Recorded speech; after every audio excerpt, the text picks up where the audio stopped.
Greetings. In this video, I want to show you how to start your Nissan vehicle with your key fob. You're basically starting the engine from outside the vehicle remotely. It's fairly simple to do, and it doesn't matter if you have an Altima, Sentra, Versa, Pathfinder, Titan, whatever model that you have, it's the same concept. In order to know that if you're able to do it, look at your key fob, and if it's got that little round return button on the very top, it's a circle with an arrow. If you know that you have that, then that means that you're able to start it remotely. And that doesn't matter if it's a Nissan, it could be any other vehicle. So the only thing that you have to do is point towards the vehicle, and you could be literally 100 feet away and still do it. Sometimes I'll do it inside of a store or inside my house here in the window. And yes, it will go through windows.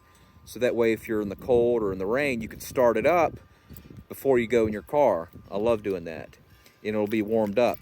If you do not turn it off, go inside to turn it off, within 10 minutes it'll turn off on its own for safety reasons. All right, so the only thing you have to do is locate the lock button, which it's the second button. So what you're going to do is you're going to firmly hit the lock and then firmly hit the return button on the top, the circle with the arrow. So ready, and you have to point it in the direction. So lock first, then arrow. And you hold the arrow down, and then you let go. So you firmly hit the lock, and then you hold down the arrow.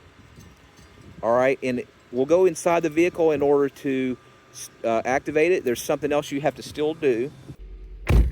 So once you're inside the vehicle, that's the message. So what you're going to have to do is you're going to have to hold down the brake and hit the start to start driving.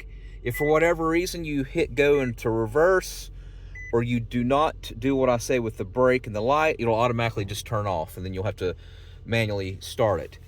Now, if you have a vehicle that looks like this with a key fob with no return arrow on it, you're not able to do it.